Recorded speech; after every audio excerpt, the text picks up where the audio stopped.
Atos dos Apóstolos, capítulo 56. Pátimos. Mais de meio século havia passado, desde a organização da Igreja Cristã. Durante esse tempo, a mensagem do Evangelho tinha sofrido constante oposição. Seus inimigos jamais afrouxaram os esforços e, afinal, alcançaram êxito em arregimentar o poder do imperador romano contra os cristãos. Na terrível perseguição que se seguiu, o apóstolo João muito fez para confirmar e fortalecer a fé dos crentes. Ele deu um testemunho que seus adversários não puderam controverter e que ajudou seus irmãos a enfrentar com lealdade e coragem as provas que lhes sobrevieram. Quando a fé dos cristãos lhes parecia vacilar sob a feroz oposição que eram forçados a enfrentar, o velho e provado servo de Jesus lhes repetia com poder e eloquência a história do Salvador crucificado e ressurgido. Mantinha firmemente a fé e de seus lábios brotava sempre a mesma alegre mensagem. O que era desde o princípio, o que ouvimos, o que vimos com os nossos olhos, o que temos contemplado e as nossas mãos tocaram da palavra da vida, o que vimos e ouvimos, isso vos anunciamos. 1 João capítulo 1, versos 1 a 3. João alcançou avançada idade, testemunhou a destruição de Jerusalém e a ruína do majestoso templo. Último sobrevivente dos discípulos que haviam privado intimamente com o Senhor, sua mensagem teve grande influência em estabelecer o fato de que Jesus é o Messias, o Redentor do mundo. Ninguém poderia duvidar de sua sinceridade, e através de seus ensinos, muitos foram levados a deixar a incredulidade. Os príncipes dos judeus encheram-se de ódio atroz contra João por sua inamomível fidelidade à causa de Cristo. Declararam que de nada valeriam seus esforços contra os cristãos enquanto o testemunho de João soasse aos ouvidos do povo. Para que os milagres e ensinos de Cristo fossem esquecidos, a voz da ousada testemunha teria de ser silenciada. João foi, por conseguinte, convocado a Roma para ser julgado por sua fé. Ali, perante as autoridades, as doutrinas do apóstolo foram deturpadas. Falsas testemunhas acusaram-no de ensinar sediciosas heresias. Por essas acusações, esperavam seus inimigos levar em breve o discípulo à morte. João respondeu por si de maneira clara e convincente, e com tal simplicidade e candura que suas palavras tiveram efeito poderoso. Seus ouvintes ficaram atônitos com sua sabedoria e eloquência. Porém, quanto mais convincente era seu testemunho, mais profundo o ódio de seus opositores. O imperador Domiciano estava cheio de ira. Não podia contrafazer as razões do fiel advogado de Cristo, nem disputar o poder que lhe acompanhava à exposição da verdade. Determinou, contudo, fazer silenciar sua voz. João foi lançado dentro de um caldeirão de óleo fervente. Mas o Senhor preservou a vida de seu fiel servo, da mesma maneira como preservara a dos 3 hebreus na fornalha ardente. Ao serem pronunciadas as palavras, assim pereçam todos os que creem nesse enganador, Jesus Cristo de Nazaré, João declarou: meu mestre se submeteu pacientemente a tudo quanto Satanás e seus anjos puderam inventar para humilhá-lo e torturá-lo. Ele deu a vida para salvar o mundo. Considero uma honra o ser-me permitido sofrer por seu amor. Sou um homem pecador e fraco. Cristo era santo, inocente, incontaminado. Não pecou, não se achou engano em sua boca. Essas palavras exerceram sua influência, e João foi retirado do caldeirão pelos mesmos homens que ali o haviam lançado. De novo, a mão da perseguição caiu pesadamente sobre o apóstolo. Por decreto do imperador, foi João banido para a ilha de Pátimos, condenado por causa da palavra de Deus e pelo testemunho de Jesus Cristo. Apocalipse capítulo 1, verso 9. Ali pensavam seus inimigos, sua influência não mais seria sentida, e ele morreria, afinal, pelas privações e sofrimentos. Pátimos, uma ilha árida e rochosa no mar Egeu, havia sido escolhida pelo governo romano para banimento de criminosos. Mas para o servo de Deus, sua solitária habitação tornou-se a porta do céu. Ali, afastado das cansativas cenas da vida e dos ativos labores dos primeiros anos, ele teve a companhia de Deus e de Cristo, dos anjos celestiais, e deles recebeu instrução para a igreja no futuro. Os eventos que deveriam ocorrer nas cenas finais da história deste mundo foram esboçados perante ele, e ali escreveu as visões recebidas de Deus.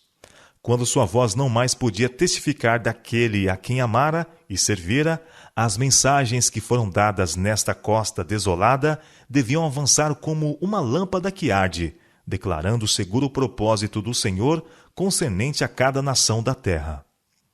Entre as rochas e recifes de Patmos, João manteve comunhão com seu Criador. Recapitulou sua vida passada e, ao pensamento das bênçãos que havia recebido, a paz encheu-lhe o coração. Ele vivera a vida de um cristão e pudera dizer com fé: sabemos que passamos da morte para a vida. Não assim o imperador que o banira. Este olharia para trás e encontraria apenas campos de batalha e carnificina, lares desolados, lágrimas de órfãos e viúvas, o fruto de seu ambicioso desejo de proeminência. Em seu isolado lar, João estava habilitado a estudar mais profundamente do que nunca as manifestações do poder divino, como reveladas no livro da natureza e nas páginas da inspiração. Era para ele um deleite meditar sobre a obra da criação e adorar o divino arquiteto.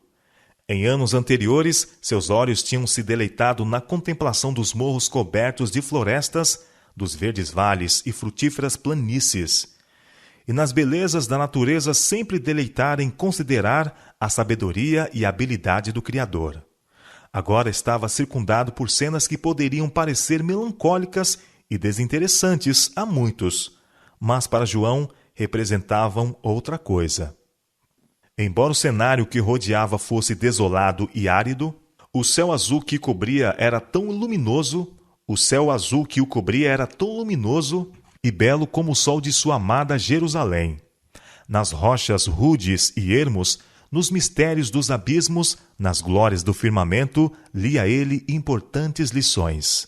Tudo trazia mensagens do poder e glória de Deus. Em tudo ao seu redor via o apóstolo testemunhas do dilúvio que inundara a terra, porque seus habitantes se aventuraram a transgredir a lei de Deus.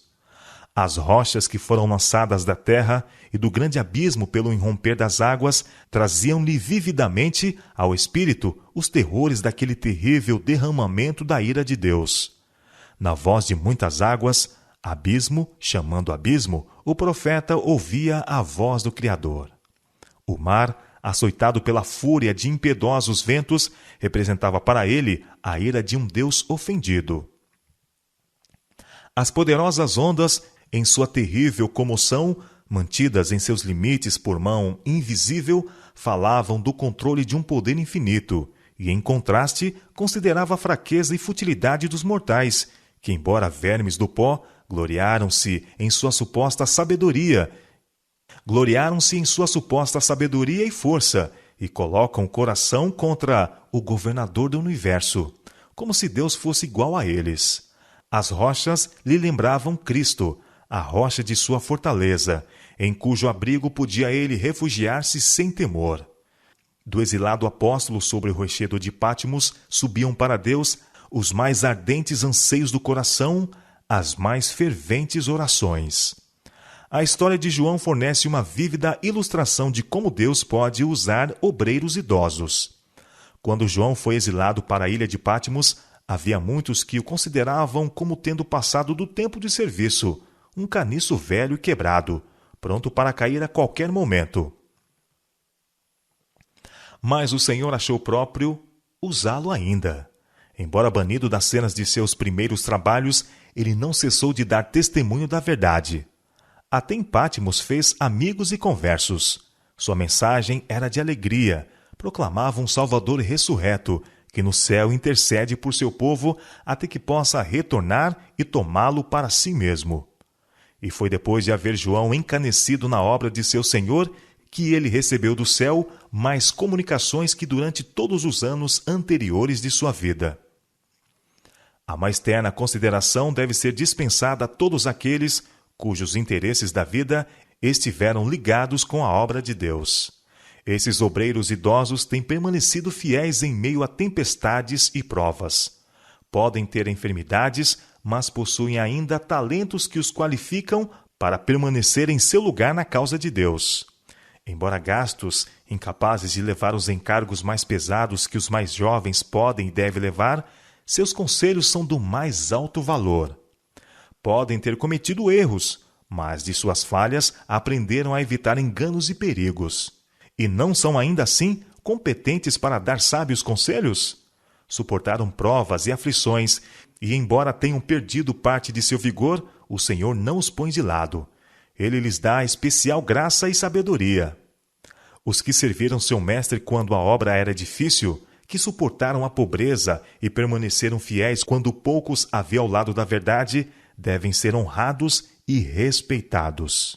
O Senhor deseja que os obreiros mais jovens ganhem sabedoria, fortaleza e maturidade pela associação com esses homens fiéis. Que os homens mais jovens sintam que ter entre eles tais obreiros lhes representa um alto favor. Deem-lhes um lugar de honra em seus conselhos. Quando os que gastaram a vida no serviço de Cristo se aproximam do fim do seu ministério terrestre, são impressionados pelo Espírito Santo a contar as experiências que tiveram em relação com a obra de Deus. O relato de seu maravilhoso trato com seu povo, de sua grande bondade em livrá-los das provas, deveria ser repetido aos recém-vindos à fé. Deus deseja que os velhos e provados obreiros permaneçam em seus lugares, fazendo sua parte para livrar homens e mulheres de serem varridos pela poderosa corrente do mal. E deseja que conservem a armadura até que lhes ordene depô-la. Na experiência do apóstolo João sob a perseguição, há para o cristão uma lição de maravilhosa fortaleza e conforto.